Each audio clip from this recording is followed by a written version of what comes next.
Pak Berita Peranan, terima kasih Pak, dan juga untuk berbahagia Pak Maksen, Gereja Kristen Filipina, dan juga Panitia Natal, terima kasih untuk semua yang melayani dari unsur pemerintahan selama dan juga dari unsur keamanan dan kepolisian, terima kasih banyak. Dan terlebih lagi untuk semua jemaat Tuhan yang ada di tempat ini, terima kasih. Malam hari ini saya ingin memperkenalkan nama saya Lukas Jawa. Dan wajahnya sudah kelihatan ya, kelihatan manis di sini. Dan istri saya satu orang Jawa. Kami dikaruniakan 3 anak tunggal, semuanya perempuan. Sekarang mereka sudah bekerja, ya. Jadi sangat bersyukur bahwa orang tua sudah banyak orang yang berjalan karena biasanya bukan keluar, gitu kan. Nah, panjang kalau saya bersaksi tentang anak-anak ini panjang. Kita tahu saya bahwa Tuhan baik, ya. Nah, malam hari ini sesuai dengan tema yang diberikan buat saya untuk memperbaiki firman ini, berada dari Injil Lukas pasal 2 ayatnya yang ke-14. Saya bacakan Lukas 2 ayat 14 demikian bunyi firman Tuhan. Kemuliaan bagi Allah di tempat yang maha tinggi dan damai sejahtera di bumi di antara manusia yang berkenan kepadanya. Dengan itu kemuliaan bagi Allah dan damai sejahtera di bumi. Subtema Bapak Ibu itu ada tulisan itu kecil saya bacakan. Natal memberikan kita semangat untuk memuliakan Allah dan serta mewujudkan PT Geraha Cakra Mulia yang maju, produktif, serta damai dan sejahtera untuk karyawan dan karyawati dan lingkungan sekitar. Demikianlah firman Tuhan yang telah kita baca tadi. Nah, kalau kita baca firman ini dikatakan bahwa kemuliaan bagi Allah, ya, kemuliaan bagi Allah di tempat yang maha tinggi. Nah, Bapak Ibu yang dikasih Tuhan, kalau soal kemuliaan, kalau kita baca Alkitab bahwa Tuhan itu apa saja dia berikan buat kita, termasuk nyawa pun dia berikan. Tapi ada satu hal yang tidak akan diberikan Tuhan, yaitu kemuliaannya. Apapun kita bisa kerjakan, sukses kayak apapun, silakan, monggo. Tapi kemuliaan harus kembalikan kepada Tuhan. Jadi dia tidak akan memberikan kemuliaan untuk siapapun.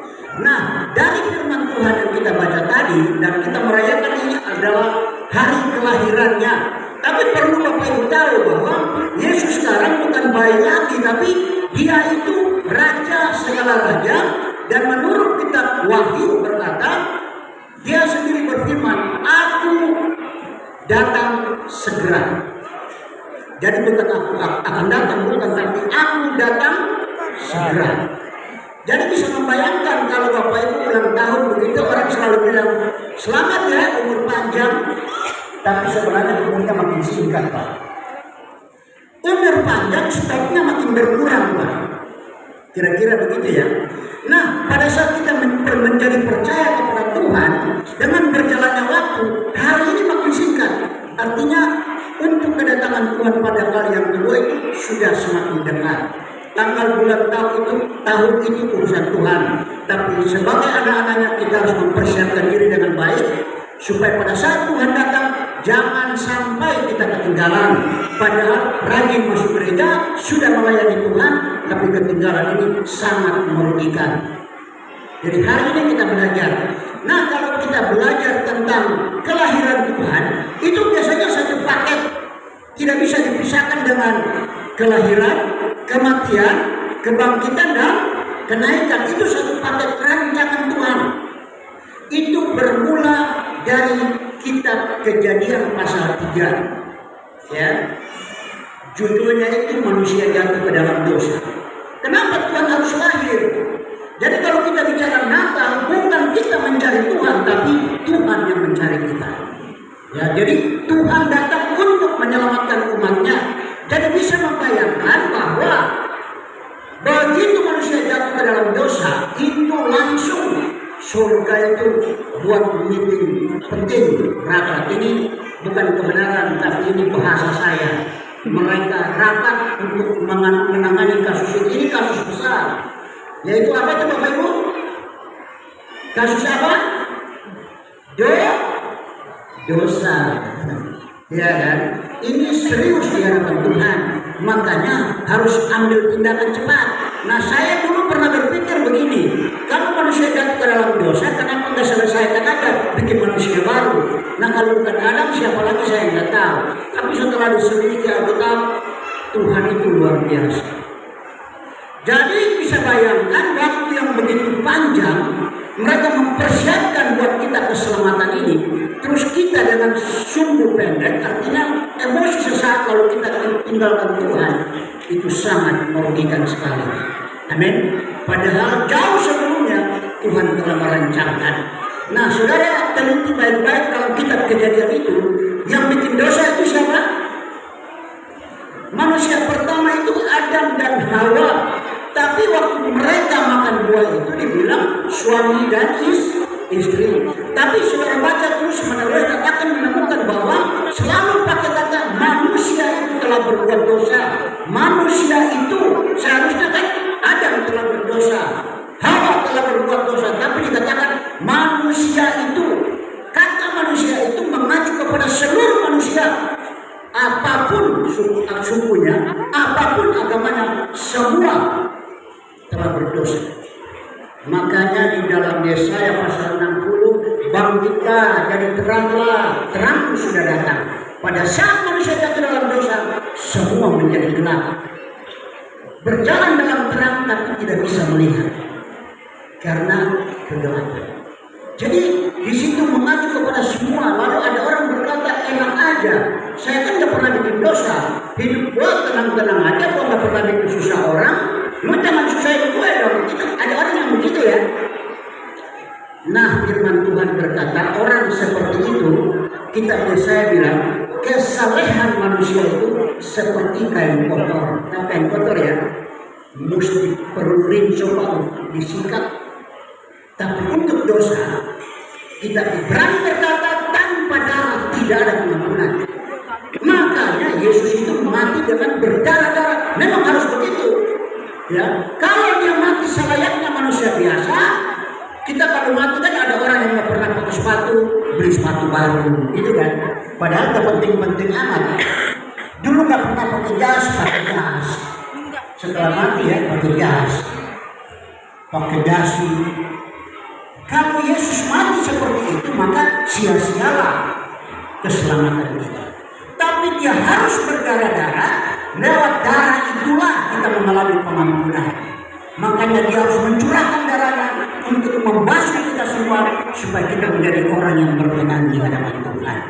Makanya kalau di sekolah-sekolah teologi itu ditekankan darah Yesus, itu pelajaran penting.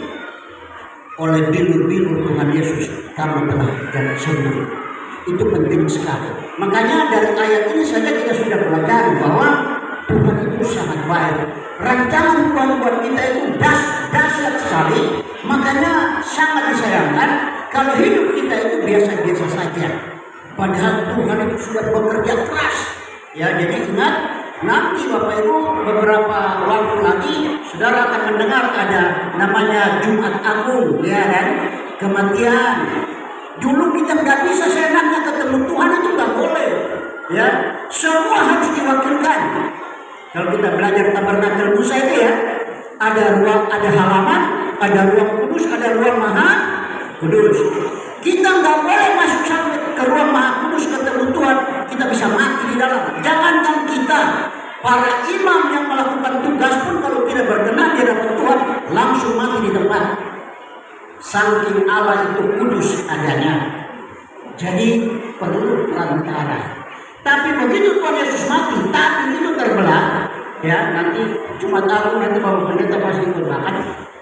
Tapi itu terbelah bukan dari bawah ke atas, tapi dari atas ke bawah. Artinya Tuhan itu membuka diri dan Dia mau supaya kita bisa ketemu Dia kapan saja. Kalau dulu kita mau datang harus diwakilkan, bawa kambing, bawa domba harus diwakilkan. Sekarang nggak perlu Pak. Bapak mau doa dengan arah kemanapun, Tuhan itu ada di situ. Karena Tuhan itu maha hadir, karena Allah itu roh adanya. Jadi saat ini, kalau sampai saudara menjalani kehidupan tidak pernah berdoa sama sekali, orang Jakarta bilang terlalu. Ya, jadi hari ini Bapak Ibu, ini harus ada satu perubahan yang luar biasa dalam hidup kita, supaya Tuhan memakai kita untuk perkara-perkara yang lebih besar lagi ya.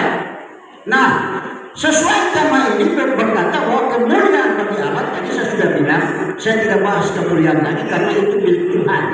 Semua kemuliaan itu harus dipulangkan kepada Bapa di surga karena itu miliknya. Nah, sekarang kita mau lihat damai sejahtera di bumi. Kalau Bapak Ibu baca, di antara, tidak semua orang, tapi di antara manusia yang berkenan kepada Tuhan. Tahu berkenan ya? Anak kita itu dalam rumah tangga ada yang malas, ada yang rajin, biasanya begitu ya. Kalau anak yang rajin, apapun yang dikerjakan tanpa disuruh, kita juga tergerak untuk memberkati. Sudah kasih ongkos tambah lagi karena berkenan. Jadi hari-hari ini yang kita perlu kejar itu adalah perkenanannya. Kalau kita berkenan, sering istilah saya, burung gagak dari Amerika pun dikirim datang ke tempat ini untuk memberkati kita. Ada amin? Ini penting sekali. Jadi ingat, Alkitab bilang berkat itu ada di atas kepala orang benar. Itu kitab Amsal berkata. Jadi kalau kita bilang, wah kerja jangan terlalu keras-keras, toh berkat itu nggak benar juga ya. Apapun yang dipercayakan Tuhan, saudara harus kerja dengan benar. Saya teringat kalau Bapak Ibu baca Alkitab, ada tokoh-tokoh banyak sekali yang hebat-hebat. Tapi saya ada tertarik dengan dua orang itu yang mendapat pujian langsung dari surga. Waktu Yesus keluar dari air, suara dari surga bilang begini, inilah anakku yang kukasihi, kepadanya lah aku berkenan, dengarkan dia. Orang kedua yang dapat pujian seperti itu adalah Daud, Raja Daud. Tuhan bilang, aku telah menemukan Daud bin Isai, orang yang berkenan di hatiku, yang melakukan semua kehendakku. Pertanyaannya, apakah Daud tidak pernah bikin dosa? Daud pernah bikin dosa tak Bapak Ibu? Pernah. Ini kayaknya jarang baca Alkitab ya? Pernah. Kalau dikirim ini bikin kelompok kul sendiri gimana? Daud itu pernah bikin salah nggak? Pernah. Pernah. Semua kita ini bikin salah, tapi Tuhan tidak pernah melihat itu. Kalau kita bikin salah langsung datang minta ampun, Tuhan itu angkat jempol. Yang jadi masalah sudah bikin salah pura-pura nggak tahu. Ini kan seperti apa ya? Nah, saya mau bilang salah satu dosa yang tidak diampuni adalah dosa yang tidak diampuni. Sudah bikin dosa tapi nggak mau ngaku lah. Nah, jadi Daud itu Bapak Ibu bisa bayangkan selalu Tuhan pakai dia untuk standar. Kalau ada raja-raja yang lain hidup tidak seperti Daud, dia selalu bilang, engkau tidak hidup seperti hamba Daud. Jadi Daud itu pakai standar saudara. Semua kita pastilah, semua orang mengalami perbuatan masa lalu yang gelap. Tapi Tuhan tidak melihat semuanya itu. Alkitab berkata, kalau kita mampu dosa, Allah itu adil dan setia, dia akan mengampuni, dia akan kuduskan kita dari kejahatan kita. Dan dia melupakan dosa kita. Orang aja selalu ingat-ingat, lu dulu kan begini kan, lu dulu begitu kan. Tapi Tuhan enggak. Tuhan bukan lupa ingatan, tapi Tuhan tahu, tapi dia tidak mau ingat-ingat dosa saya dan saudara. Makanya hari ini kita bersyukur ya. Ini proyek besar ya. Tuhan Allah jadi manusia itu banyak dipertanyakan di mana-mana. Tapi yang sulit itu kalau manusia jadi Allah, Pak, itu repot, Pak. Ada salah satu lelucon di bagian timur Indonesia sana. Dia pikir mau jadi Allah, Pak. Satu saat ada dalam tempo berapa jam itu ada ratusan telepon yang masuk, dia angkat telepon sampai dia jadi pusing, Pak. Ternyata jadi Allah itu repot juga ya. Bisa bayangkan dari seluruh dunia berdoa dalam waktu yang bersamaan, Allah nggak pusing tuh. Tapi kalau manusia coba-coba jadi Allah, ini yang repot. Kalau Allah jadi manusia, apa sih yang mustahil bagi Allah? Dia bisa melakukan segalanya. Nah, jadi Bapak Ibu, yang ingin saya menitik beratkan pada malam hari ini adalah harus berusaha supaya kita berkenan di hadapan Tuhan. Ada amin Bapak Ibu? Amin. Ada orang berpikir kalau sudah melayani itu kayaknya dekat pintu surga banget gitu loh. Baca lagi kitab Wahyu pasal 2 kepada jemaat di Efesus. Tuhan bilang pelayananmu, tapi engkau harus bertobat karena engkau sudah terlalu jauh jatuh ke dalam dosa. Engkau telah meninggalkan kasihmu yang semula. Jadi sering saya katakan, pelayanan itu bukan Tuhan kita, Pak. Pelayanan itu pekerjaan Tuhan yang dipercayakan. Saya tidak ada hari ini. Pak Pelita mungkin bisa berkhotbah Pak ya. Kalau Pak Pelita nggak ada, Pak Maksen bisa khotbahkan ganti saya. Artinya pekerjaan Tuhan itu siapa saja bisa mengerjakannya. Tapi kalau keintiman dengan Tuhan, kalau Tuhan mau saya, istri saya pun tidak boleh mewakili saya, nggak boleh. Masing-masing kita harus datang kepada Tuhan.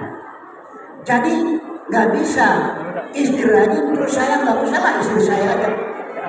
Persembahan boleh diwakilkan. Ini saya titip Pak ya. Persembahan dari suami saya. Kenapa kemana? Lagi santai di rumah padahal hari Minggu Pak. Boleh titip. Tapi kalau keintiman dengan Tuhan itu nggak bisa karena itu menyangkut banyak hal di sini. Kita akan jelaskan. Nah, jadi perkenanan. Nah, bagaimana supaya kita bisa berkenan di hadapan Tuhan? Poin pertama, Bapa di surga maunya supaya kita percaya kepada anaknya ini yang hari ini kita merayakan Natalnya. Percaya itu dalam bahasa asli itu disebut pistis, punya 3 pengertian.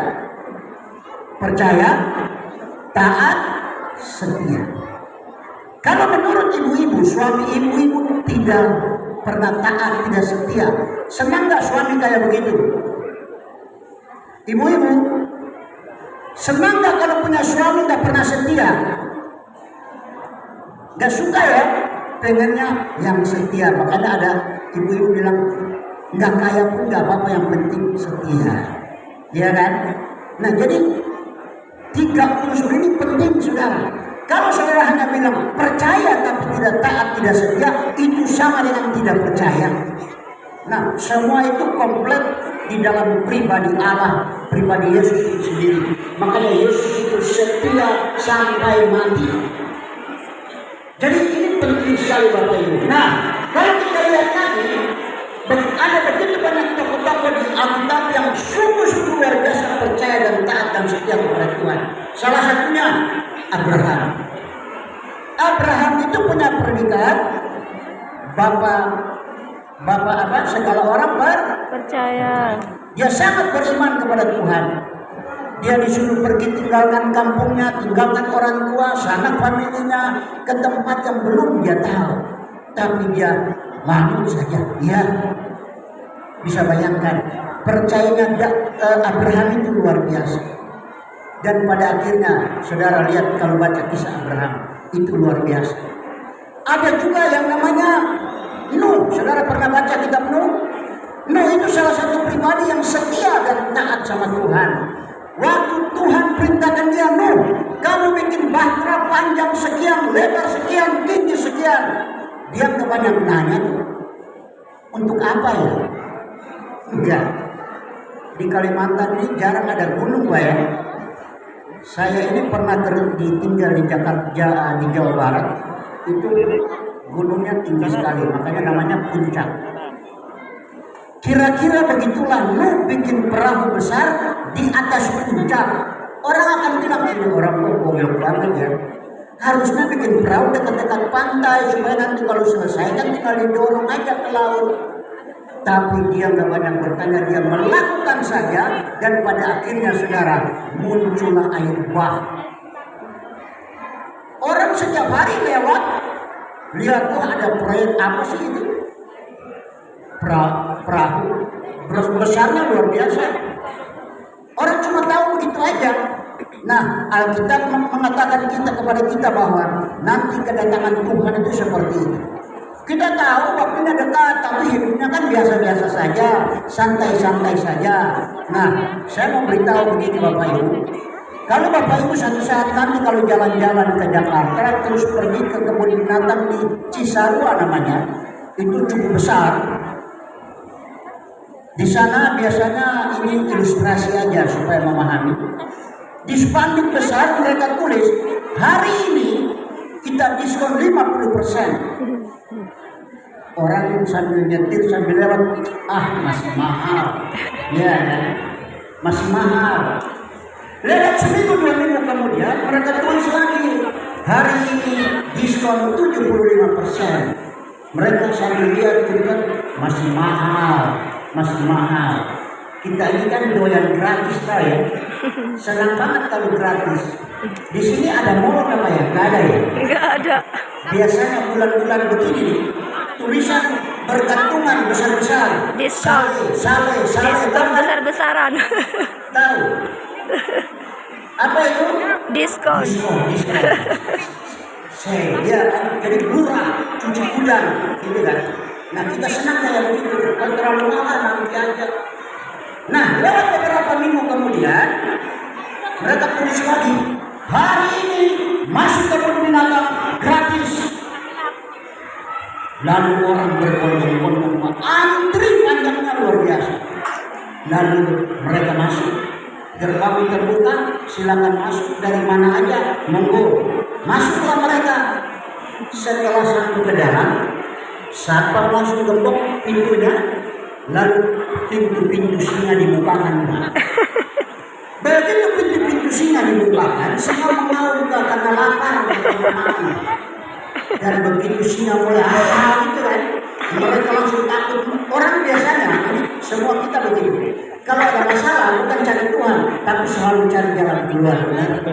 Ada apa-apa tuh, baru ini gimana ya? Saya mengalami begini nih, jalan keluar di mana? Itu sifat kita kan begitu kan. Ya. Padahal Alkitab mengajarkan kita, kalau saudara baca dalam 1 Korintus 10 ayat 13, persoalan-persoalan yang kita hadapi ini adalah persoalan iman yang tidak melampaui kekuatan. Pada saat kita mengalami masalah, Tuhan juga turut bekerja. Tuhan juga yang menyelesaikan buat kita. Jadi seharusnya kalau ada masalah, berdoa sama Tuhan. Karena kita bilang, doa orang benar bila dengan yakin didoakan besar Kuasanya. Nah, begitu mereka lagi cari jalan keluar, semua lari ke belakang karena mereka tahu di depan udah digembok. Lalu satpam tinggal lengkapkan kaki. Satpam nanya, mau kemana? Kita mau keluar, itu bahaya. Mau keluar 200.000. Masuk gratis, keluar 200.000. Pilih mana? Mau keluar dengan kepala nggak ada, dimakan sama singa, atau mau berkorban 200.000. Ini artinya pesan ini cerita begini, hidup ini singkat. Saking singkatnya Alkitab berkata hidup itu seperti uang, sebentar ada sebentar lenyap. Pernah dengar kan teman kita kemarin sehat-sehat tahu-tahu sakit, teman kita sehat-sehat tahu-tahu nggak ada, sudah almarhum, ya kan.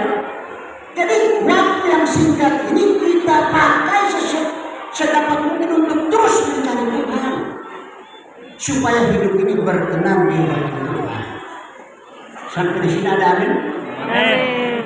Ini penting Bapak Ibu. Jangan tunggu kalau sudah airnya segini, bayarnya mahal Pak, mahal. Orang kan begitu, saya nggak tahu di sini, saya lihat semua sehat-sehat di Jakarta Pak. Teman saya sendiri memang dia usianya udah lanjut, makan sembarangan, terus jalannya udah gini Pak. Kadang-kadang udah pakai kursi roda Pak. Terus dia bilang, nanti kalau saya sembuh, saya ingin melayani Tuhan sepenuh hati. Dengar tuh. Apa mau tunggu kayak begitu di luar? Ngapain harus sakit dulu baru bikin statement? Nanti kalau saya sehat, saya akan melayani Tuhan dengan sembuh. Ngapain tunggu sakit? Mumpung masih diberikan kesempatan, ayo. Jangan sia-siakan waktu yang ada. Amin. Karena waktunya makin hari makin dekat. Dulu dengan sekarang perbedaan yang paling besar itu, kalau dulu Kita menunggu satu hari lewat itu rasanya kok lama banget gitu. Dari pagi mau ketemu malam itu rasanya kok lama. Sekarang ini Bapak Ibu terlambat bangun aja. Sudah bukan sarapan pagi tapi sudah makan siang karena waktunya cepat berlalu. Jadi hari ini saudara dikasih Tuhan dengan waktu yang singkat ini, mari kita sama-sama untuk terus belajar untuk mencari Tuhan. Ini penting supaya ingat hidup ini nggak hanya ngomong tentang sukses dan berhasil. Ini orang-orang yang mengenal Tuhan, Pak. Tapi Tuhan mau supaya kita mencari pribadinya. Itu jauh lebih penting. Makanya ingat supaya saudara mau berkenan, sungguh-sungguh percaya kepada Tuhan. Ada orang-orang yang bilang percaya, tapi sebenarnya roh mereka mati gitu Bapak Ibu. Saudara tahu bisa perbedaan antara orang mati sama orang hidup? Orang mati itu sudah tidak bisa makan, Pak. Orang hidup bisa makan. Orang hidup itu bisa datang ke gereja. Kalau sudah mati, penampilan saya keren Pak, tapi jiwanya mati. Gitu. Jadi karena orang mati, boro-boro baca Alkitab. Dan saudara tahu ciri-ciri orang mati? Bergaya sih iya, tapi ngomong gak jauh-jauh. Perempuan lah, main cewek lah, ngerokok lah, terus apa lagi? Berantem lah, minuman keras. Ngomong-ngomong mereka cuma sebutan itu aja, itu namanya orang mati. Tahu ya? Karena ngomongnya orang mati itu gak ada bobotnya Pak. Nah kalau orang hidup itu ngomongnya lain Pak. Tuhan itu baiknya luar biasa ya. Kemarin saya punya masalahnya ribet sekali. Tapi Tuhan itu luar biasa kirim orang untuk menolong saya. Tuhan itu dahsyat. Jadi omongannya itu beda antara orang mati dan orang hidup. Jadi hari ini supaya dengan Natal ini kita bisa bersemangat, hendaklah hidup kita itu berkenan di hadapan Tuhan. Salah satunya Bapak di surga mau supaya kita sungguh-sungguh percaya kepada anaknya yang namanya Yesus Kristus Tuhan. Nah, kalau biasanya kalau Bapak Ibu di pemakaman selalu firman Tuhan dikatakan dari roh dari roh kembali kepada Tuhan. Nah, di sana juga dikatakan orang yang sungguh-sungguh hidup, orang percaya dalam Tuhan, dia tidak akan mati. Tapi orang yang sudah mati kalau sungguh-sungguh percaya Tuhan, dia akan hidup walaupun dia sudah mati. Jadi hari ini saudara dikasih Tuhan Yesus ini, kita jangan cuma belajar untuk mengenal Tuhan saja, tapi belajar untuk menikmati Tuhan. Agak beda ya, tolong diingat baik-baik. Ada orang yang belajar tentang Tuhan luar biasa. Saya pernah baca buku, salah satu bukunya tipis-tipis. Ini hamba Tuhan belajar dokter di bidang teologi. Saya ketika dia melihat diri dia di dalam mimpi itu, dia kurus kayak sapu lidi, Pak. Lalu dia bertanya, Tuhan ini kenapa ya? Ini kenapa ya Tuhan? Lalu Tuhan bilang cuma begini, ya kamu kayak sapu lidi itu. Karena dia pintar, dia mengandalkan kekuatannya sendiri, dia mengandalkan kepintarannya sendiri, pengertian sendiri yang dia andalkan. Padahal Alkitab bilang, jangan bersandar kepada pengertianmu sendiri, jangan mengandalkan manusia. Amin. Di dalam Yesaya 17 ayat 5 berkata, Yeremia 17 ayat 5, terkutuklah orang yang mengandalkan manusia, yang mengandalkan kekuatan sendiri, yang hatinya jauh dari Tuhan. Ini terkutuk. Tapi ayat 7 berkata, diberkatilah orang yang mengandalkan Tuhan, yang menaruh harap hanya kepada Tuhan. Saya punya sedikit kesaksian Bapak Ibu. Saya ini tadinya kan pendeta di kampung, Pak. Saudara tahu kan kalau di istilah pelayanan itu bukan gaji tapi PK. Bilang aja gaji lah supaya gampang dimengerti. Sebelum saya jadi full timer, saya bekerja di salah satu yayasan yang mengurus orang-orang stres dan orang-orang narkoba. Itu pelayanan saya. Lalu satu saat gembala saya panggil, Pak Lukas tolong, karena gembala saya ini tinggalnya jauh. Jadi kalau ada masalah-masalah penting, telat dia datang, makanya harus ada orang full timer di lapangan. Jadi Pak Lukas mau nggak saya angkat dari full timer? Siapa? Karena hati saya ini sangat senang kalau untuk melayani. senang sekali. Dan saya sudah buktikan itu sudah puluhan tahun saya melakukan. Walaupun saya lagi bekerja di yayasan, tapi kalau ada panggilan untuk urus gereja, saya tinggalkan itu, saya datang ke gereja. Dan itu akhirnya saya jadi full timer. Lalu anak-anak saya ini kan 3 orang, Pak. Mereka saya sekolahkan di SMK dengan catatan kalau tamat langsung kerja saja. Karena bapakmu ini kan bukan pengusaha, itu kan. Apa dia bilang? Bapak aja kerja, pokoknya kita mau kuliah. Di satu sisi saya meragukan mereka, tapi saya pikir iya juga ya. Zaman sekarang ini kalau cuma SMA aja agak ribet gitu loh Bapak Ibu. Apalagi kota besar. Lalu saya bilang kalau memang itu mau, ya kita berdoa saja. Setiap pagi sudah puluhan tahun, saya mau tidur jam berapapun harus bangun pagi untuk bikin besok bagi Tuhan. Setiap hari kita berdoa, istri, anak semua kita berdoa. Satu ketika ada orang Jakarta datang mengunjungi saudaranya yang ada di panti rehab. Lalu kita ngobrol-ngobrol aja. Dia bilang begini, Pak Lukas sudah pernah ke Tanah Perjanjian? Belum pernah, Pak. Oh, iya. Gitu aja, Pak. Selesai. Terus kita berpisah, Pak. Lewat beberapa waktu kemudian, saya lagi pergi keluar, tiba-tiba saya telepon, Pak, ini ada amplop besar, amplop coklat, Bapak Ibu, yang ada pakai tali ikat. Nah, di dalam amplop itu ada amplop lagi, Pak. Dalam amplop itu ada amplop lagi yang kecil, jadi 3 amplop. Terus saya bilang, itu penting tak Pak ya? Ini kelihatannya penting Pak. Saya datang gitu kan. Begitu saya buka amplop yang pertama, di dalam itu isinya brosur-brosur ke Tanah Perjanjian gitu kan. Dalam hati kecil saya, ngapain saya baca kayak begini ya? Karena saya baca ada satu hamba Tuhan tulis buku Selamat Pagi Roh Kudus.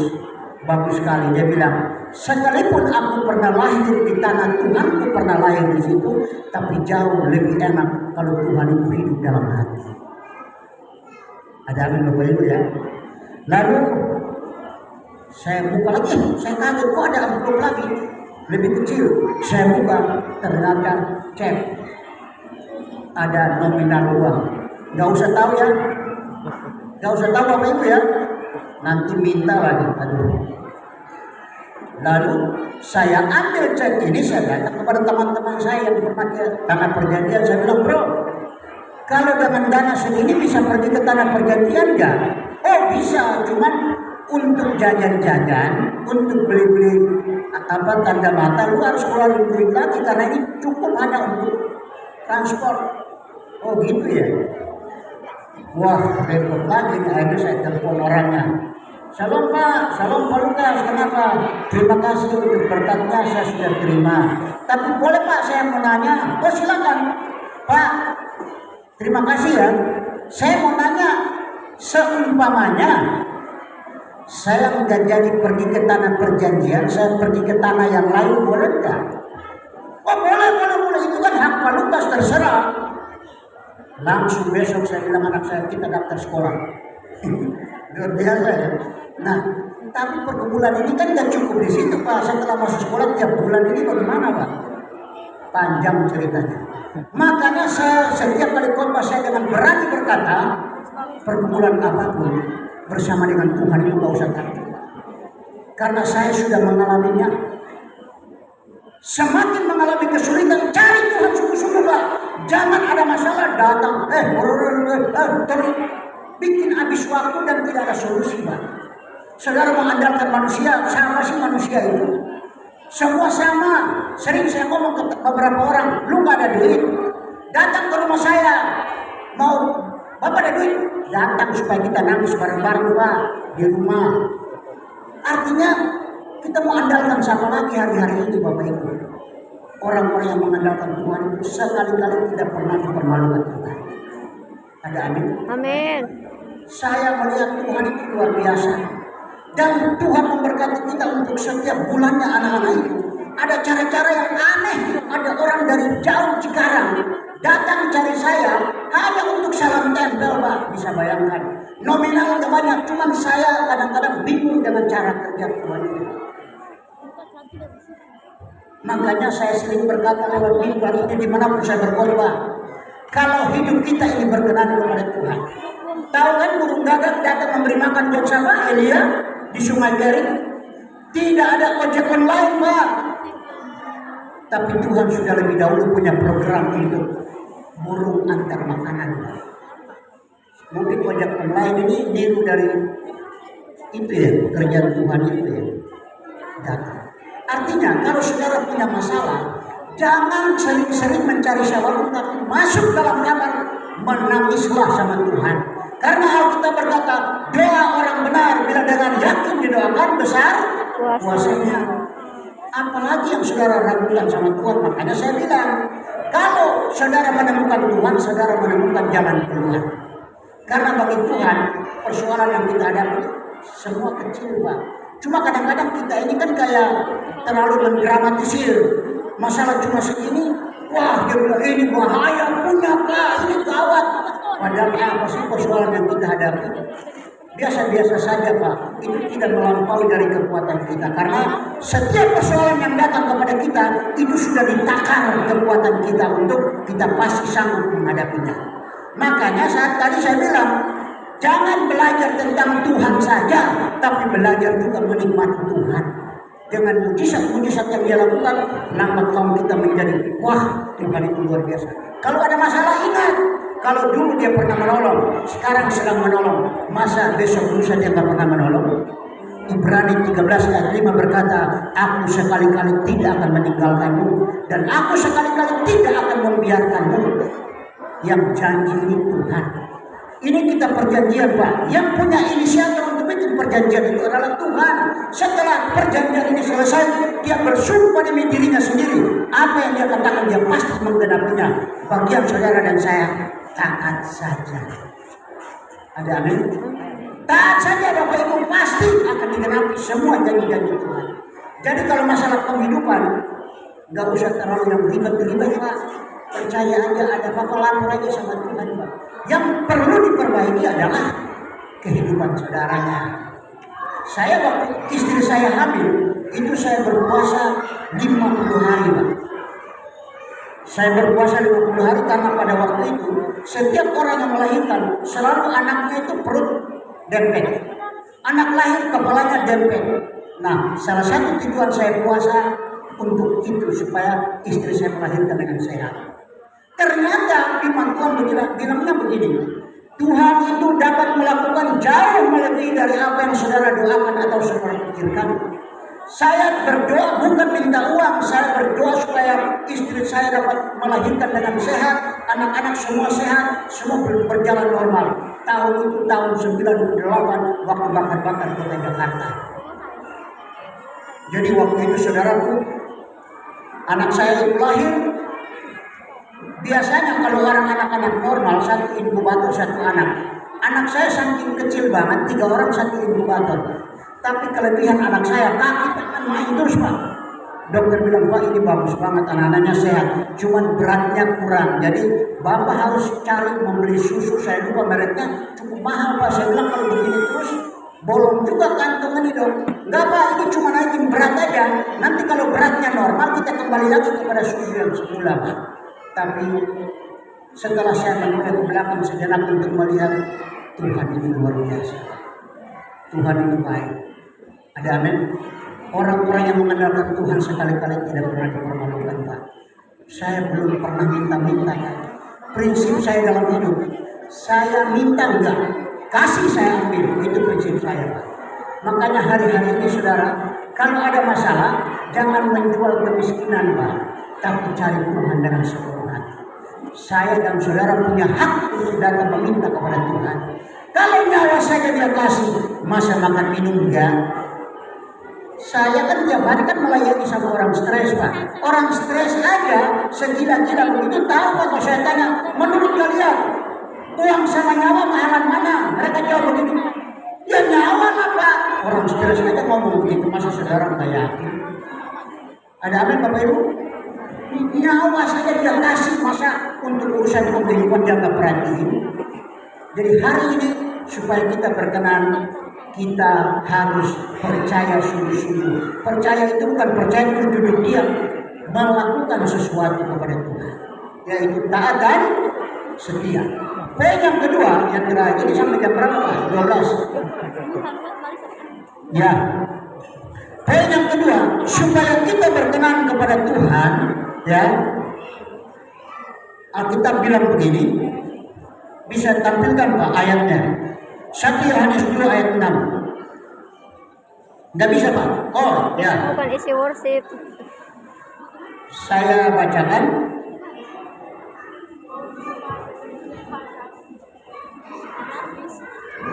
Satu Yohanes 2 ayat 6, firman Tuhan seperti ini. Barang siapa yang mengatakan bahwa ia ada dalam dia, yaitu Yesus, ia wajib hidup seperti Kristus hidup. Pernah lihat Kristus hidup? Pernah lihat? Baca Alkitab supaya tahu. Yesus itu dari terbitnya matahari sampai terbenamnya, hidupnya itu cuma jadi berkat melulu kan. Jadi berkat melulu. Dia ngajar di rumah-rumah ibadah, dia pergi menyembuhkan orang yang sakit, terus dia membangkitkan orang mati. Persoalan apa saja, usir-usir setan, semua dia melakukannya untuk memberkati orang lain. Jadi kalau Bapak kita jadi berkat, masa anak-anaknya enggak? Kita ini dipanggil, diberkati untuk memberkati. Ada amin? Jadi kalau saudara sesuai dengan tema ini, saudara yang rata-rata bekerja di perusahaan ini, itu tanggung jawab saudara, karena kesejahteraan perusahaan ini adalah kesejahteraan saudara juga. Jadi Bapak Ibu di samping saudara bekerja, tapi jangan lupa kalau kerja tanpa doa juga itu tidak baik Pak. Berdoa ke kerja apalagi nggak boleh makan. Alkitab bilang begitu Pak. Jadi saudara harus rajin-rajin berdoa untuk perusahaan ini. Dengan demikian kalau perusahaan maju, kesejahteraan saudara juga akan dipengaruhi. Amin. Saya ini dulu lama Pak, kalau di kelapa sawit belum pernah, tapi saya pertama kerja di pertambangan itu di Freeport di Papua, itu perusahaan cukup besar. Jadi di situ pengalaman yang saya alami seperti itu. Saya doakan itu, dan puji Tuhan Pak. Saya ini masukkan dengan non skill, jadi buruh kasar lah begitu. Karena nggak punya skill gitu kan. Lalu saya daftar, terima, saya bekerja dengan sungguh hati, nggak pernah datang paling telat, pulang paling pagi, enggak. Saya nggak pernah begitu Pak. Kadang-kadang disuruh datang jam 5 pagi, saya datang jam 4. Karena prinsip saya lebih baik saya tunggu orang dari orang tunggu saya. Itu saya pegang sampai hari ini. Setelah saya lihat, oh luar biasa ya, sebelum saya dipanggil untuk melayani Tuhan, ternyata Tuhan itu sudah mempersiapkan saya banyak hal. Dalam kesabaran, dalam banyak hal Tuhan memproses saya. Dan saya bisa melihat ternyata dalam pelayanan itu semuanya diperlukan. Jadi berdoalah saudara. Bukan, ingat Yeremia 17 ayat 7 berkata, berdoalah kepada kota di mana aku membuang kau, karena kesejahteraan kota itu adalah kesejahteraan kamu juga. Sama saudara, kita kelihatannya, ya maaf ini saya perlu baca ayat ini ya, tidak bisa ditampilkan. Kolose pasal 3 saya bacakan. Kolose pasal 3 ayatnya yang ke-23. Apapun juga yang kamu perbuat, perbuatlah dengan segenap hatimu seperti untuk Tuhan dan bukan untuk manusia. Ingat, ada kebanyakan orang berpikir begini, pelayanan itu harus di gereja. Kalau di luar gereja itu bukan pelayanan, ini pandangan yang salah. Sekarang ini orang lebih cenderung pelayanan di marketplace, perusahaan, kantor-kantor itu banyak sekali yang luar biasa. Pergerakan mereka itu luar biasa. Nah, jadi hari-hari ini apa saja yang saudara kerjakan, kerjakanlah seperti untuk Tuhan. Walaupun kelihatannya saudara makan gaji dari Geraha Cakra Mulia, tapi ingat Tuhan juga yang memberkati perusahaan ini supaya saudara juga diberkati. Karena Tuhan lihat ada anak-anaknya di situ. Ada amin saudara. Jadi saya juga pernah lama kerja di Jepang Bapak Ibu. Saya melihat orang Jepang sama orang kita itu beda. Saya ini kalau pas di sana tuh waktu ini memang benar-benar sangat penting. Jadi kita datang, mau datang lebih pagi nggak boleh kerja Pak. Tunggu jam 8 baru kerja. Jam 10 istirahat, kopi break. Setelah itu masuk lagi jam 12 makan. Semua tertib waktunya. Pas jam pulang kita langsung buru-buru ganti baju pulang. Orang Jepang jalan. Mereka ini makan gaji di perusahaan yang sama, tapi mereka cerita terus bahas bagaimana perusahaan ini ke depan. Kayak milik dia itu padahal dia makan gaji juga. Itu luar, makanya jangan heran kalau Jepang itu maju, karena di mana perusahaan gayanya seperti itu, Pak.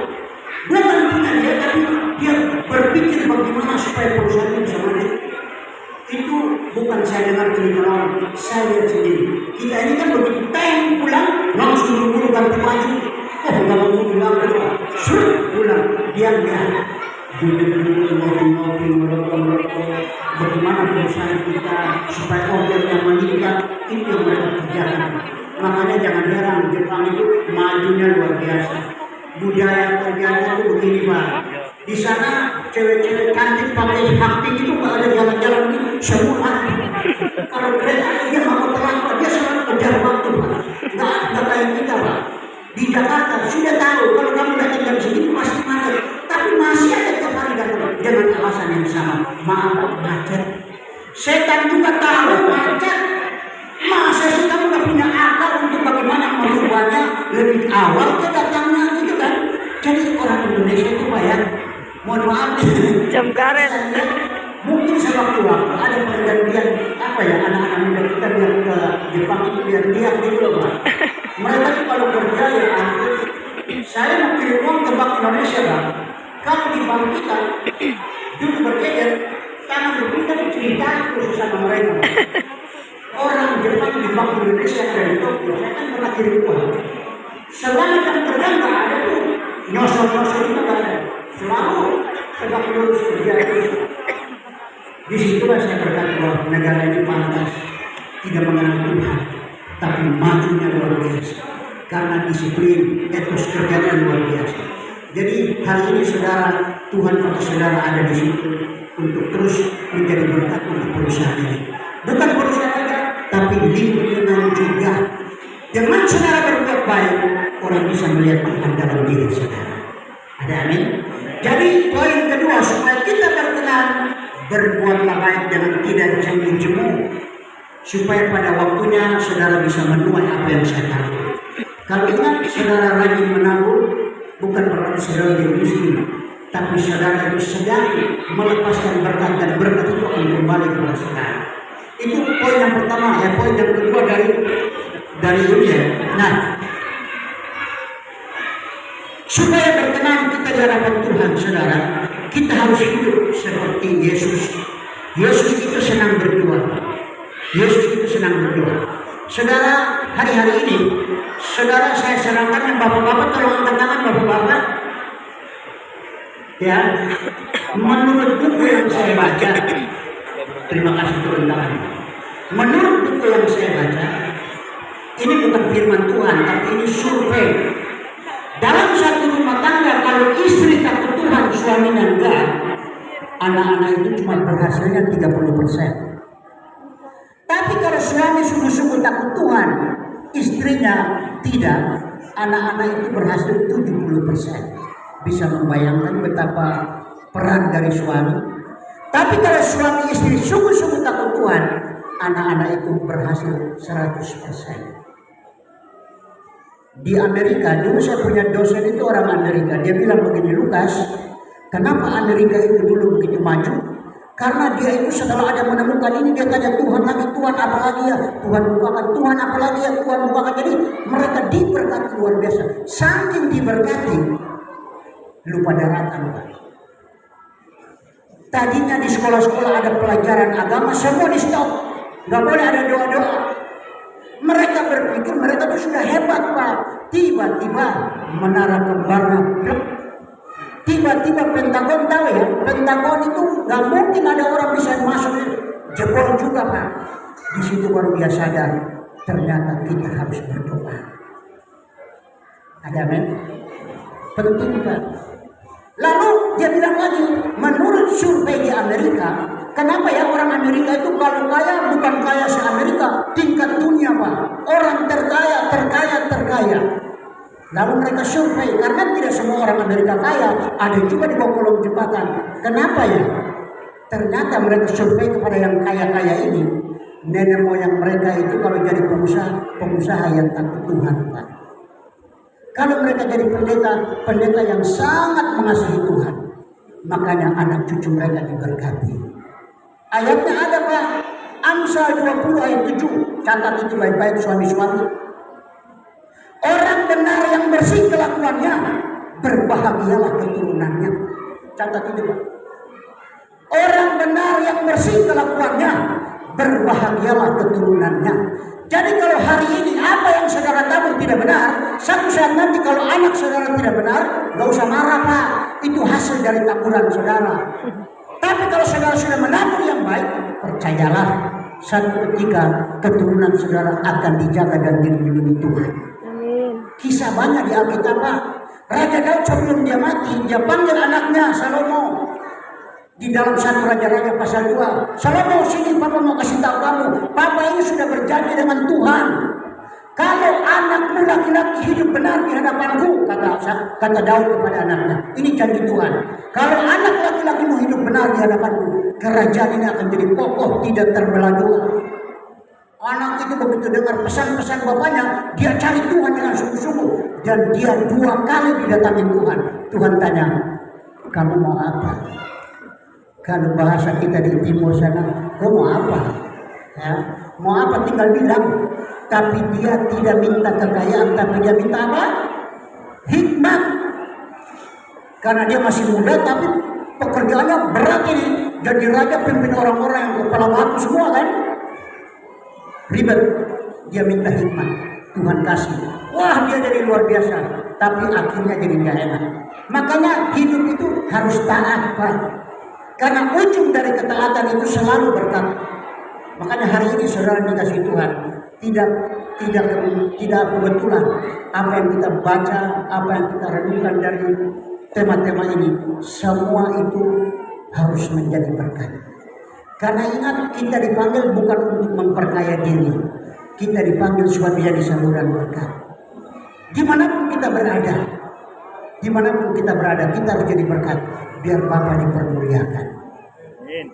Yang setuju katakan amin. Amin. Apa sudah capek Bapak Ibu? Belum. Ya. Jadi hari ini ingat, Yesus itu salah satunya juga dia suka menyembah, dia suka berdoa. Tapi ada beberapa murid kalau diajak berdoa malah tidur, Pak. Sampai Tuhan bilang, aduh sayang banget, masa kamu gak bisa berjaga-jaga 1 jam saja? Di sini ada yang setiap saat, nggak usah angkat tangan ya. Tapi kalau saudara jawab salah, biar berurusan sama Tuhan. Setiap pagi sebelum kerja ada bikin mesbah bagi Tuhan. Suami-suami yang tercinta dalam nama Tuhan Yesus, ini sangat penting sekali untuk membangun rumah tangga yang kokoh.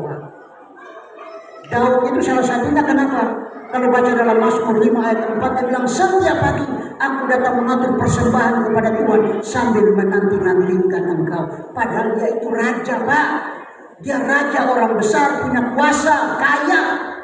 Tapi dia tahu tanpa Tuhan juga dia nggak bisa bikin apa-apa. Makanya dia datang minta pertolongan Tuhan. Lah kalau kita saja bukan Daud, dengan kekuatan apa kita menjalani hidup kita? Kalau uang, mau berapa lama uang di kantong kita tetap tebal terus, Pak. Hidup ini kan kadang-kadang kan pasang surut, Pak. Jangankan kita pengusaha aja, kadang-kadang uangnya banyak, kadang-kadang gak ada uang, Pak. Saya dulu punya teman usaha gas 3 kilo itu, Pak. Kadang-kadang duitnya banyak, tapi kadang-kadang dia pinjam lagi karena gak ada uang, Pak. Uang itu semua masih di luar, penagihannya belum masuk. Apalagi kita, Pak. Hari ini saudara dikasih Tuhan, kita mungkin gak punya apa-apa, tapi kita punya modal Yesus. Ada amin? Itu penting sekali. Makanya jangan sekedar tahu saja, tapi harus mengalami dia supaya orang ngomong Tuhan kita tahu, kita punya pengalaman bersama Tuhan. Dia suka menyembah pagi-pagi, dia berdoa. Saya suka bertanya waktu saya baca ayat itu, memangnya doa gak boleh siang, gak boleh malam, harus pagi? Pagi itu berbicara tentang prioritas, memulai sesuatu. Kalau saudara memprioritaskan Tuhan, Tuhan akan pasti mengutamakan saudara. Ada nih. Ini penting sekali saudara. Nah, penyembahan itu catat baik-baik, bukan sekedar nyanyian. Di gereja kalau dia bilang, mari kita menyembah Tuhan, menyembah Tuhan. Penyembahan itu betul menyembah itu nyanyian, tapi tidak sepenuhnya penyembahan itu nyanyian, tapi penyembahan itu berbicara tentang apa? Tentang ketaatan. Contohnya begini, saudara bekerja di perusahaan ini, ada kesempatan untuk korupsi tapi saudara tidak mau melakukannya karena saudara takut Tuhan, itulah penyembahan saudara. Ada Bapak Ibu ya? Kerja di kantor mana saja ada kesempatan untuk saudara berbuat curang, saudara tidak mau melakukannya karena takut akan Tuhan, itu adalah penyembahan saudara kepada Tuhan. Dan dia tahu Pak, dia mengenal saudara. Saudara tidak lihat Tuhan tapi Tuhan melihat saudara. Dia akan angkat jempol buat saudara. Itu poin bagi Tuhan Pak. Orang kalian, tapi jangan heran, dalam karir saya diangkat jadi pendeta. Saya orang yang paling belakang masuk dalam pelayanan, tapi saya orang pertama yang paling cepat dipromosi. Bukan saya hebat, saya juga nggak pintar Pak, tapi hati ini nomor satu yang Tuhan lihat. Makanya saya berani ngomong Pak, ini kalau di biasa di darah keluar darah pelayanan Pak. Saya berani jamin, saya ngomong di mimbar ini tanggung jawab. Saya sudah lakukan itu puluhan tahun. Apa saja untuk Tuhan saya lakukan Pak. Kadang-kadang pelayanan saya banyak juga yang proyek thank you Pak. Tahu proyek thank you? Sudah capek luar biasa. Terima kasih ya Pak Lukas. Itu namanya proyek thank you Pak. Tapi Tuhan itu luar biasa Pak. Saya ini terakhir ini sebelum saya di sini kan ke Bengkulu saya 2 kali berturut-turut. Pergi pertama dengan bis, teman saya sampai muntah kuning Pak. Karena datang ke Sumatera itu, turun-turun benaran Pak, naik-naik benaran Pak. Malam-malam Pak, sampai wah. Nah, terakhir ini kita bilang udah Pak pakai pesawat aja daripada pakai bis lagi kita muntah-muntah. Lalu kumpul uang. Ternyata tak mencukupi, lalu daripada naik bis dia sewa HIS itu Pak. Saya pikir HIS kan kayak mobil kecil aja kan enak gitu. Ternyata teman saya sama juga. Padahal dia udah bilang kalau Sumatera saya nggak mau ikut Pak. Ternyata dia ikut juga Pak. Begitu pergi KO dia Pak. Pulang dia takut KO dia naik pesawat Pak. Saya tetap satu perak pun saya tidak dapat saudara. Tapi kembali lagi saya kembali kepada motto saya. Kasih saya ambil, minta tidak. Itu yang saya pegang. Dan dalam pelayanan itu yang paling penting itu jaga hati Pak. Jaga hati. Karena kalau sudah tercemar itu repot Pak. Lalu saya dengar dari Pak Maksen, hamba Tuhan ini, Pak, boleh Pak melayani di sini Pak? Saya cek dulu tanggalnya ada kosong enggak? Ternyata siap Pak. Jadi Tuhan itu tahu bagaimana membuat keseimbangan dalam hidup. Jadi ada saat-saat rasanya berat, tapi ada saat-saat juga dibuat ringan oleh Tuhan. Iya kan? Jadi kalau ada saat-saat memang di sana tertutup, Tuhan bukakan di sini kan begitu. Jadi Tuhan itu paling bisa sekali saudara. Makanya dalam Tuhan itu nggak usah takut, percaya saja. Ada amin. Makanya harus rajin-rajin baca Alkitab Pak. Alkitab itu harus dibaca. Jangan jadi padangan. Dulu Alkitab saya itu kayak begini Pak. Nanti kalau hari Minggu saya begini Pak. Debu Pak. Protesnya nomor 1 tapi nggak tahu firman Pak. Lalu satu saat saya baca Alkitab dengan teratur Pak. Ternyata saya dibukakan banyak hal. Dulu saya baca Alkitab itu di jendela Pak, angin sepoi-sepoi masuk sambil asapnya lari ke Alkitab. Padahal firman Tuhan berkata 1 Yohanes 1, firman itu adalah Allah. Ya kayak pada mulanya Allah, firman itu Allah dan firman itu adalah Allah sendiri. Nah, jadi saya seakan-akan lagi tiup asap kepada Tuhan kan gitu. Tapi setelah belakangan ini saya merenung bagaimana saya zaman itu. Seumpamanya Tuhan itu, mungkin muka saya terbalik. Tapi Tuhan itu kasihnya luar biasa. Dalam ketidaktahuan, setelah saya paham dan mengerti, firman itu luar biasa. Kalau setiap kali saya suruh baca, orang selalu bilang begini, Pak, kalau itu baca Alkitab itu obat tidur, Pak. Karena kalau nggak ngerti cepat tidur, Pak. Saya bilang yang saya suruh itu baca bukan mengerti. Karena urusan mengerti itu Roh Kudus dengan saudara. Tapi kalau baca itu tanggung jawab saudara. Pada saat saudara baca, Roh Kudus itu mulai bekerja, Pak. Saya bisa begini ini dari nol, tidak bisa apa-apa, Pak. Di samping sekolah, tapi harus ada usaha dari diri sendiri.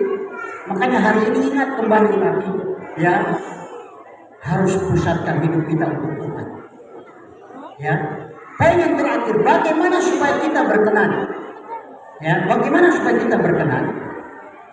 Kalau kita lihat setelah Tuhan Yesus bangkit dari kematian, 40 hari itu dia warawiri terus tunjukin diri kepada murid-muridnya.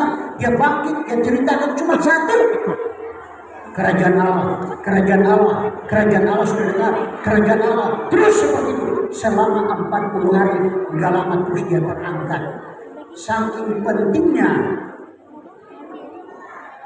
kerajaan Allah. Tahu apa itu kerajaan Allah? Roma 14 ayat 17 berkata, kerajaan Allah itu bukan soal makanan dan minuman, tapi soal kebenaran, damai sejahtera, apalagi sukacita oleh Roh Kudus. Di dalam Matius 6 ayat 33, Tuhan perintahkan kita, carilah dahulu kerajaan Allah dan kebenaran, semua akan ditambahkan kepadamu. Ada amin? Jadi begitu penting kebenaran itu kita tahu, karena Alkitab berkata, pada hari kemurkaan harta tidak berguna, tapi kebenaran menyelamatkan orang. Kebenaran itu penting sekali, Pak. Walaupun dulu ada salah satu pakar hukum, dia bilang begini, kebohongan itu biar lari kencang kayak kilat, satu saat akan kalah terhadap kebenaran. Karena kebenaran itu gak bisa dikalahkan, Pak. Yesus itu kebenaran. Dia gak bisa tinggal dalam kuburan lama-lama, Pak. 3 hari harus bangkit, Pak. Dan proyek dia di muka bumi cuma 33 tahun setengah, dia langsung naik kebenaran. Jadi hari ini supaya kita berkenan di hadapan Tuhan, harus mengejar kebenaran. Saya punya teman orang Kristen, satu keluarga makan babi, Pak. Terus orang tuanya mau ke Bali. Dia bilang, Pak, harus hati-hati loh. Di Bali itu semua makanan pakai minyak babi loh, Pak. Padahal orang Kristen. Lalu sampai ke sana, papanya datang ke restoran, pesan menu, buka, dia lihat, gurame asam manis, ada apa lagi, capcay, segala macam. Dia pesan. Terakhir dia selalu nanya begini, ini digoreng pakai minyak babi ya? Iya. Pelayan bilang ya, enggak. Dia pindah lagi ke restoran lain. Pesannya yang sama, pertanyaannya sama. Ini digoreng pakai minyak babi ya? Dia terus beberapa restoran, lama-lama kan lapar. Lalu dia sampai kepada ada satu los khusus jual daging. Lalu dia tanya, ini daging apa ya? Ini daging sapi, Pak. Ini kerbau. Ini tanduk itu apa? Rusa. Terus semua daging-daging mentah. Ini apa ya? Babi, Pak. Digoreng pakai minyak apa, Pak? Bimoli. Ini aja. Babi digoreng pakai minyak bimoli, dia mau makan, Pak. Tapi makanan yang digoreng pakai minyak babi dia nggak mau, Pak. Ini menggambarkan kita orang Kristen kadang-kadang kan nggak pernah paham kebenaran, ya. Kebenaran itu kayak apa, kita juga bingung kan begitu. Makanya ingat, saya pernah lihat di salah satu kantor pemerintah di Jawa Barat, dia punya kata-katanya bagus. Saya bikin status seperti itu. Biasakanlah yang benar, jangan membenarkan yang biasa. Nangkap nggak ya? Kalau nggak nangkap nanti kita ngomong di belakang pintu ya. Biasakanlah yang benar, jangan membenarkan yang orang kan begitu, Pak. Oh dulu saya biasa begini, Pak, padahal itu salah, Pak. Biasakanlah yang benar. Ada aneh. Jadi hari ini saudara dikasih Tuhan, ingat, satu rumah tangga yang kuat tidak boleh itu harus jurumudinya kencang, Pak. Suami-suami itu harus kencang, Pak. Kencang apa? Tanggung jawab saudara itu cari Tuhan. Bawa keluarga ini makin dekat dengan Tuhan supaya mereka tetap stabil, Pak. Karena hari-hari ini bukan masalah apa-apa, Pak. Semua bisa diperdebatkan, bisa dipersoalkan, dan rumah tangga yang tadinya kokoh juga bisa ambruk, Pak. gara-gara suaminya, suami-suami ini banyak dari mereka yang bermasalah. Coba Bapak Ibu lihat, rata-rata pelayanan di gereja itu hampir perempuan loh Pak. Murid-murid dulu yang ikut Tuhan melayani kiri kanan, ibu-ibu. Suami nggak tahu pada kemana Pak. Kadang-kadang suami, Pak ke gereja, mama aja deh. Nanti kalau sudah Natalan dia naik kayak kapal selam, nggak naik. Begitu lewat Natal udah turun lagi Pak. Dia nunggu lagi nanti pasca Pak. Lama-lama nggak timbul lagi Pak. Nah, suami-suami kayak begini sama disayangkan. Makanya kalau kita baca dalam Bilangan kalau nggak salah tentang ayat 7 itu dikatakan, hendaklah kamu harus mengajarkan kepada anak-anakmu dalam saat kamu berdiri, berjalan, tidur, berbaring, kamu harus ajarkan berulang-ulang.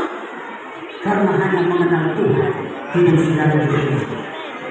Hanya dengan mengenal Tuhan hidup saudara akan menjadi kuat. Karena dunia ini kalau cuma mengandalkan keputaran, manusia ini cuma nggak ada lebih dari nol, tahu nol. Nol tetap tidak bernilai Pak. Tapi nol ini kalau kita pasang satu di depan, dari 01 jadi bernilai 10, 02, 100, 3, 1000 dan sebagainya. Artinya hidup ini pada saat kita libatkan Tuhan di dalamnya, saudara menjadi orang yang luar biasa. Ada ini? Dulu istilah saya ini, kalau ada proyeknya Tuhan Allah itu mau bikin sesuatu tentang menghancurkan atau membangun, selalu dia pilih orang Pak. Begitu dapat orangnya disuntik pakai Roh Kudus, mereka jadi super luar biasa. Begitu selesai proyek, Roh Kudus keluar, dia biasa lagi. Tahu Simpson kan? Kalau kayak begini dia akan dengan satu jari Simpson, tenaganya luar biasa. Ibu-ibu pun sudah ajarin anak-anak sekolah minggu. Anak-anak tahu Simpson punya tenaga terletak di mana? Di rambut dulu. Pada saat Simpson potong rambut, tenaganya hilang dulu. Itu pengajaran yang benar. Sebenarnya kekuatan dia itu ada di Roh Kudus. Pada saat Roh Kudus keluar, hidupnya jadi benar. Pernah baca Saul? Pada saat dia bikin salah di hadapan Tuhan dan Tuhan tarik dia, jabatan itu dikasih ke Daud, dia menjadi lelah. Nah, beda zaman dulu dengan zaman sekarang. 1 Yohanes 4 ayat 4 berkata, tidak tahukah kamu di dalam kamu ada roh yang lebih besar dari roh-roh yang ada dalam dunia ini. Artinya kita punya kesempatan untuk melakukan perkara besar bersama Tuhan karena roh itu ada di dalam kita. Ada amin? Jadi hari ini ya saya berdoa supaya jemaat Tuhan, saudara makin hari makin menggeliat sama Tuhan. Yang tadinya biasa-biasa saja, saudara akan menjadi orang yang luar biasa. Bukan kuat dan gagah kita, tapi semua karena Allah. Tuhan bisa membuat saudara jadi apapun, tapi seberapa saudara membayar harga. Karena Alkitab ini tidak ada yang gratis Pak. Semua ini ada harga yang harus saudara bayar. Harga ini bukan masalah uang. Ketaatan saudara harus bangun pagi-pagi, harus cari Tuhan. Alkitab bilang kalau orang suruh berjalan 1 mil, kamu jalan 2 mil. Kalau ada orang minta baju, kamu kasih jubah. Itu harga yang harus dibayar. Hamba-hamba Tuhan yang luar biasa ini, mereka orang biasa semua Pak. Tapi kalau mereka gigih dari Tuhan, sudah waktunya Tuhan angkat mereka. Kalau mereka Tuhan angkat, masa saudara enggak? Saudara diangkat kan bukan harus jadi pendeta Pak. Jadilah luar biasa di tempat kerjamu. Saudara bekerja, bawa kemuliaan Tuhan di sana. Biar orang yang melihat saudara matanya berkilau-kilau karena Yesus yang hidup dalam diri saudara. Jadi harus ingat, cuma 2 poin malam ini yang saya tekankan. 1, supaya berkenan, percaya kepada Tuhan dalam sungguh-sungguh. Yang kedua, hiduplah seperti Kristus hidup. Jadi orang Kristen itu jangan kemana-mana jadi masalah dulu. Kalau dia datang, aduh orang bilang dia lagi, nggak ada yang lain lagi ya. Tapi kalau saudara mau datang, aduh untung kamu datang, kita mendukung kamu. Senang nggak kalau kayak begitu Pak? Jadi hari ini jadilah pribadi yang disukai orang. Tapi ingat, kita juga gak bisa menyenangkan semua orang. Tapi minimal kehadiran kita berdampak untuk orang lain. Ada amin? Tutup Alkitab saudara.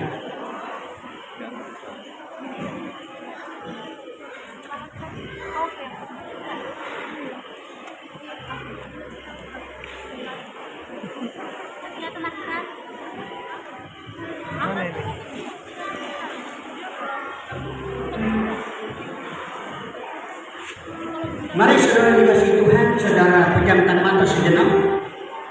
Saudara merenungkan kebaikan Tuhan. Tidak lama lagi tahun ini akan berlalu. Apa yang sudah saudara kerjakan untuk Tuhan? Satu saat nanti kalau Tuhan panggil kita pulang, Dia tidak pernah nanya saudara, sudah berapa mobil yang saudara miliki? Berapa rumah yang saudara punya? Dia tidak pernah nanya soal-soal begitu. Tapi Dia akan bertanya, sudah berapa jiwa yang saudara pakai? Karena intisari daripada kekristenan itu adalah jiwa yang berjalan. Makanya Alkitab mengajarkan kita, kalau dari 100 domba satu hilang, Tuhan pasti cari, karena jiwa itu penting di hadapan Tuhan. Hari ini saudara dikasih Tuhan, kalau saat ini saudara sibuk bekerja, saya sarankan jangan bekerja untuk perutnya saja, tapi kerjakan juga pekerjaan Tuhan. Supaya nanti pada saat saudara pulang, saudara benar-benar juga mengalami apa yang dijanjikan Tuhan. Haleluya Yesus. Karya terbesar dalam hidupku, pengorbananmu dan selamatkanku, ketawahan dan tak ternilai yang ku miliki dan ku hargai. Yesus Engkau, Putraku, katakan karya terbesar,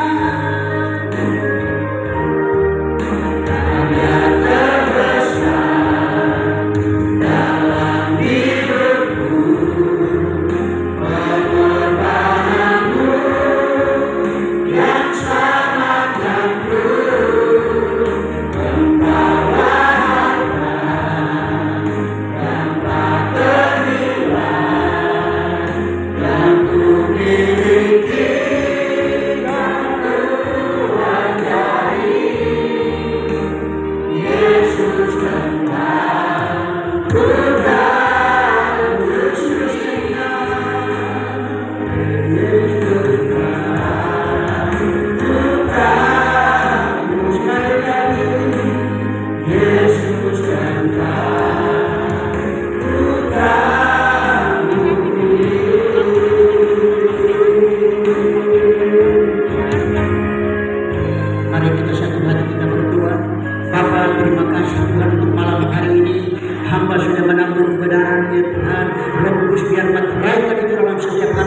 membawa supaya genaplah firman Tuhan yang berkata, setiap firman yang keluar tidak akan kembali dengan sia-sia. Pada waktunya kami akan melihat karya-karya Tuhan akan terjadi, kebangunan rohani, mulai dari pribadi-pribadi, mulai dari rumah tangga Tuhan. Ada terjadi satu kegerakan yang sungguh-sungguh dan mendatangkan kemuliaan bagi kota ini Tuhan, bagi tempat kerja mereka, bagi usaha mereka, bahkan apa saja dikerjakan tangan mereka, kiranya Tuhan buat berhasil. Karena kami percaya di dalam Tuhan kami menemukan apa yang kami dambakan. Tuhan berkati mereka semua yang sudah hadir pada malam hari ini. Kami percaya jeripaya mereka tidak sia-sia Tuhan. Engkau tidak pernah berhutang kepada siapapun. Engkau akan membayar lunas setiap jeripaya mereka. Kami berdoa untuk Tuhan memimpin PT Geraha Cakra Mulia Tuhan. Berkati hamba-Mu ya Tuhan yang Kau percayakan untuk memimpin di tempat ini. Roh hikmat akan turun atas hamba-Mu. Pak Mariam kami Tuhan berkati hamba-Mu, istrinya, rumah tangga, anak-anak yang jauh yang sedang menuntut ilmu. Tuhan pegari bentengi keluarga ini Tuhan, supaya semua aman dalam lingkungan Tuhan. Semua karyawan-karyawan Tuhan memberkati, supaya semuanya Tuhan bekerja dengan jujur dan benar, supaya kemuliaan Tuhan makin hari makin nyata. Bahkan kami juga berdoa untuk para direksi, kami berdoa juga untuk para ownernya Tuhan, berkati mereka semua Tuhan, biar mereka dipakai Tuhan untuk menjadi saluran berkat buat banyak orang. Nama Bapa sekalian dimuliakan. Tuhan memberkati mereka yang sudah datang pada hari malam ini Tuhan. Kalau mereka yang sakit Tuhan sembuhkan dalam nama Yesus. Yang susah Tuhan hibur, yang perlukan berat Tuhan berikan kelegaan. Tuhan yang punya masalah Tuhan berikan jalan keluar. supaya pada akhirnya semua dapat mengakui bahwa Tuhan itu Allah yang dahsyat. Engkau besar dan Engkau luar biasa, sulit dipahami tapi mudah dipercayai, karena apa yang Tuhan janjikan tidak pernah Tuhan lalai. Tuhan selalu menepati apa yang sudah Engkau firmankan. Terima kasih hamba-hambamu yang sudah melayani malam hari ini, baik keamanan Tuhan, para asyir Tuhan, para imam musik, para senior WL, semua diberkati Tuhan, supaya benar-benar mereka semua tetap konsisten Tuhan dalam pelayanan ini Tuhan, karena kami percaya Tuhan Engkau selalu menyertai dan melindungi mereka. Berkati rumah tangga Tuhan, berkati para suami-suami yang Kau curahkan kemampuan bagi mereka, supaya suami-suami dapat membawa keluarga makin dekat kepada Tuhan. Biar roh pertobatan terjadi di setiap rumah tangga Tuhan, supaya mereka dapat melihat cara dan kerjanya Tuhan, sehingga mereka selalu memuliakan Tuhan. Setiap pekerjaan setan, iblis, roh duniawi yang mempengaruhi mereka, kami patah hancurkan di dalam nama Tuhan Yesus. Karena kami percaya di mana ada roh Allah, di situ ada kemerdekaan. Di mana ada damai sejahtera Tuhan, di mana ada kebenaran, di situ timbul damai sejahtera. Tuhan memberkati umat Tuhan, pemerintah daerah ini juga Tuhan memberkati mereka Tuhan, supaya Tuhan mereka memiliki roh takut akan Tuhan, bekerja dengan jujur supaya kota ini makin terus dipercayakan Tuhan hal-hal yang besar, sehingga benar-benar kota ini maju Tuhan dalam segala hal, biar kemuliaan terbit atas kota ini Tuhan. Terima kasih Bapak, terima kasih. Inilah dan permohonan kami di dalam nama Tuhan Yesus Kristus. Kami sudah berdoa dan mengucap syukur. Yang percaya sama-sama kita katakan, amin. Semua berkati.